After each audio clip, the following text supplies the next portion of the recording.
Hello, everyone. Mariana here with the Sustainable Living Podcast. Today, Emily is sharing some of the wisdom she put in a book. Did you guys know she has a book? Yeah. She wrote actually two. And this one is about minimalizing your consumption. And she shares some ideas what you can do with kids. Towards the end of the podcast, we're going to ask you to share your tips. And we are really looking forward to hearing from you. Now, without further ado, here is first Emily, and then later I pipe in again.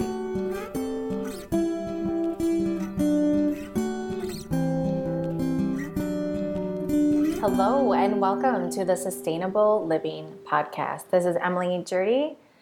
I just wanted to give everyone some fun, sustainable tips. As a mom of a toddler, I have found that being sustainable can be a little bit more challenging with children. So I just wanted today give you some fun tips and tricks for sustainability with your children. In my book, Minimalist Living for Maximum Life, I talk a lot about ways to minimize consumption, especially when it comes to kids. A fun way to minimize consumption with your kids is when you're thinking about gifts. So what we do with our family is we send out an email of every, Christmas and birthday time or any special holidays or events, and we kindly ask if they could donate towards an experience. So for example, one year we got a rock climbing pass for our family. So our son was able to do rock climbing. Other years we've done passes for gymnastics class or camping passes. So basically we really focus on experience instead of toys. Of course, having a 4-year-old, sometimes toys are mixed in there because let's be real, kids like to have new toys. So there's nothing wrong with that. We just focus on experiences, and luckily my son is now into Legos, so that presents itself to, a lot of being able to readjust and play with toys over and over again by just adapting and building them in different ways. So that's been another fun journey too. Another way we minimize consumption is every time our son asks for a new toy, what we do is offer up the idea that he can sell a couple toys, and then once we get the money from those sales, we purchase the new toy that he likes. So we have a list on Amazon Prime, and we just keep track of what he wants. And something interesting that I've noticed on this journey is by putting it on a list, it doesn't have to be on Amazon, it could be paper, you could print out pictures, but just having it on the list sort of stops that urgency for him. So he's able to kind of reevaluate what he really wants. So a lot of times we notice he sees something on TV or at a friend's house or just when we're out getting supplies or running errands, and he sees something and then he wants it. What we notice is we put it on our list, and if that is still an interest several weeks down the road, then we know he actually wants it, and we can kind of save up and sell some toys to be able to purchase that new toy. But what we've noticed is a lot of times he doesn't ever bring it up again. It's a really fun way to respect his wants and needs, but also teach him patience and saving up and money management. So it's a really fun way. That's what's worked for us. I know a lot of people have some other really great ways to balance toys, such as rotating toys. When I did my daycare, we had toys in a bin, and we would keep bringing out a new bin, every month or every couple weeks, maybe sometimes 3 weeks if they were getting bored. I would just switch up the toy bins, so even though they were the same toys, they hadn't seen that toy in almost a month, so it felt new. So that was a really fun way, and I had a lot of success with that. That tends to work a lot better with younger children, but it still is kind of a fun way to kind of have that new feeling without buying something new. I've also had really great experiences with doing toy swaps with friends. So you can talk with your friends and see if they're willing to do that. I just put an initial somewhere on the toy in permanent marker, and we tend to swap toys every once in a while. Again, this depends on their age, but it worked really well when they were young. And, even now, sometimes we just, do swaps like, hey, can we borrow your scooter for a little bit? And you can borrow his bike, or, there's just some really fun ways you guys can work together to swap toys to make sure that we're kind of minimizing consumption, while kids are still having their needs and wants met as far as, new experiences. I always really like to utilize Facebook. There's a lot of the online marketplace on Facebook has really been helpful for us.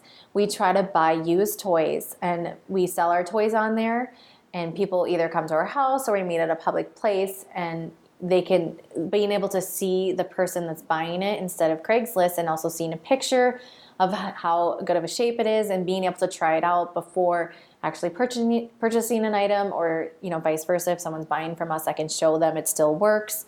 So that's been a really neat tool. So Facebook Marketplace has worked for us as far as buying and selling toys and making sure we're buying used toys as much as possible.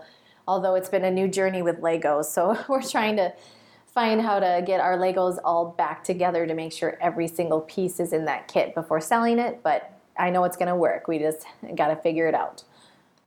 Another great way to minimize consumption and maximize your money is to share clothes with friends. So a lot of our friends, we put our initial on the clothes and we swap.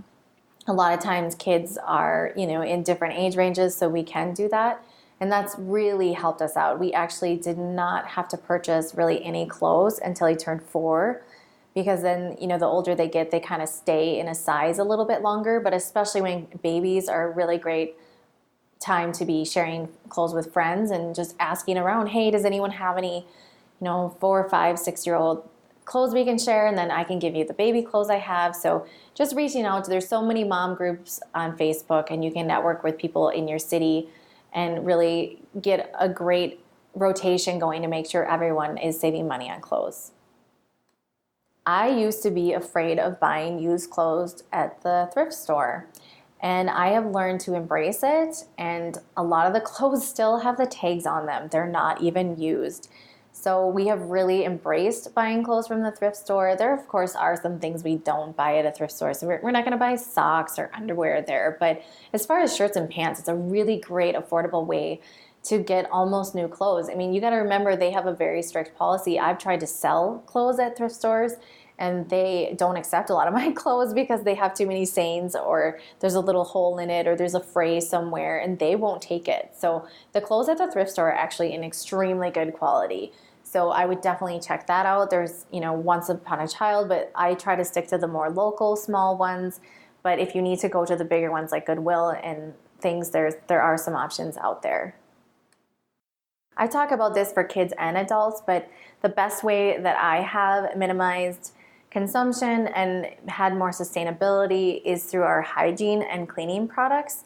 So in our household, we pretty much use white vinegar, baking soda, coconut oil, apple cider vinegar, and Dr. Bronner's soap. I'm not really sure on the pronunciation, but that meets all our hygiene and cleaning needs. So our son, when he is taking a bath or shower, we use apple cider vinegar maybe once a month. We try to do more of the no shampoo, and if you haven't heard about it, I would definitely recommend looking up the no shampoo movement.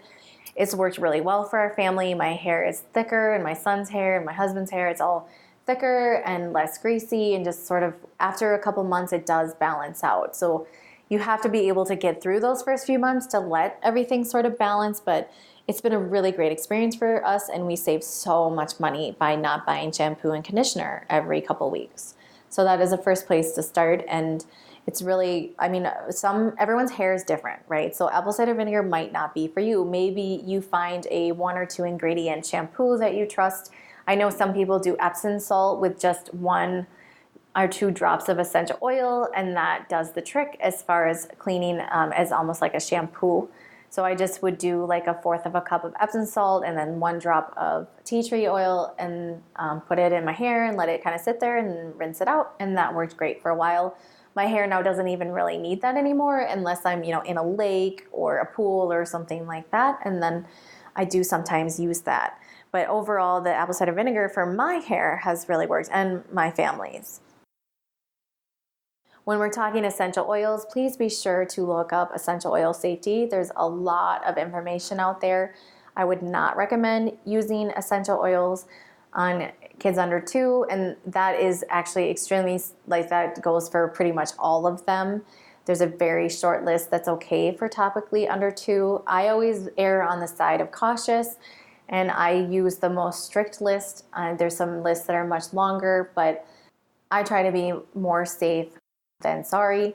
Although essential oils are beautiful and wonderful and have a purpose, I would definitely be cautious with using essential oils with little ones. So when our son was younger, we just did the apple cider vinegar.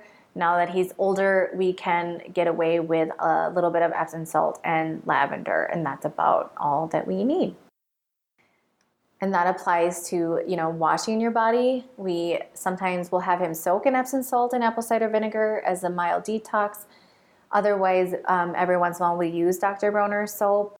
But in general, we as Americans, we overclean our bodies, and our bodies really need that good bacteria on our skin, and we need those oils. So we tend to only do showers and baths like once a week or so. But of course, if we're in a lake or if we're really muddy or something like that, of course that increases. So it's really dependent on the week. And especially in the winter, we'll definitely take more detox baths because they feel good and we're chilly and we're trying to warm up. But kind of play with it, see what works for your family. There's really no right answer. But in general, as a society, we bathe a little bit too much. When you're trying to minimize your consumption as far as cleaning products around your children, because children make a lot of messes. So it's really easy to just use white vinegar for things that are not covered in bacteria or, things that like raw meat or something. If you need something that's more antibacterial, all you need is a little bit of hydrogen peroxide in a spray bottle and wipe it up. And if you feel like using soap, we just stick to, for us, we like Dr. Bronner's or Bronner's. Otherwise, any Castile soap would work fine. There's some other great brands out there, but just remember that the least ingredients is the best. So you want to get things that are only a couple ingredients, and they are food-based, so there's no scientific words. You can read everything on the label. So that's really key when you're looking to minimize your cost and maximize your sustainability. When it comes to kids' clothing, I forgot to touch on it earlier. We kind of overestimate how much clothing our kids need. From living in a tiny house, I have realized that I really only need enough clothes to get through the week. And that's about it, because sometimes we do laundry daily. Sometimes we do laundry, every couple days. So I've noticed that kind of like anywhere from 7 to 10 pairs of clothing can really go a long way. So it's been a really fun adventure to downsize our amount of clothing, and that goes for adults too. I actually have another opportunity to get rid of more of my clothing as well. So it's, I know a lot of people talk about capsule wardrobes, and I guess personally I haven't looked into anything specific, but I just try to be really thoughtful about it. How many pairs of pants do I need to get through the week? And in my book, I give tips on actually like having your clothes set out by color. And as far as pants go, obviously most of them are usually one color, but try to get through the week wearing, one pair of pants each day and one pair of clothes. Get through the week. Okay, what didn't you pick? Why didn't you pick that? Do you really want that? So it's really just a way to kind of visualize like, oh yeah, I guess I really never do grab that shirt. I guess I never actually grab those pants. They're there. I've maybe worn it twice this year. But if I've only worn it a couple times this year, it's really not essential to my life. So that goes for kids too. If they have preferences and they don't wear any jeans and they're always grabbing for the sweatpants or the jammy pants, maybe you just have one pair of jeans on hand for that time that you need it. So just being mindful and thoughtful about it. And in the end, you're going to feel so much lighter, so much less clutter. You're going to find yourself with more money because you're not always buying clothing for your children. So that's a really fun thing that's worked for our family. On a final note, to really, minimize clutter and just kind of get yourself in a new state of being, we've just really made a point to get our son outside for multiple hours a day. We find that he asks for less toys. He's just in general just more happy when we are engaging with him outside, whether that's biking or walking or swimming or playing in the sand. We do our best to just really get him outside as much as possible. And we try to model those behaviors because kids live in a technical world with lots of technology and video games and shows. So we try to model like, here's what I can do with a stick. Let's build with this rock. And we don't expect him to play with sticks and rocks all day long. We try to have a balance on our family, and sometimes we will bring beach toys, to the beach so he can have something to dig and explore with. But in general, you'd be amazed with how imaginative your child can be, and you can really just model and be silly and try to have fun with sticks and rocks and sand and mud and dirt. So in a final note, just get your kids out there, get them dirty, and let them explore and have fun in the world around them. And thank you so much. May abundance flow to you with ease. May you follow your bliss and live the life you always dreamed of.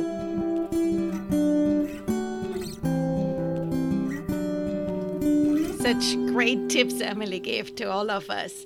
Her book is called Minimalist Living for a Maximum Life, and I will link it in the show notes if you're interested in getting it. I think it's a great idea. So a couple more things. When we were talking, Emily was talking about children and birthdays or special occasions.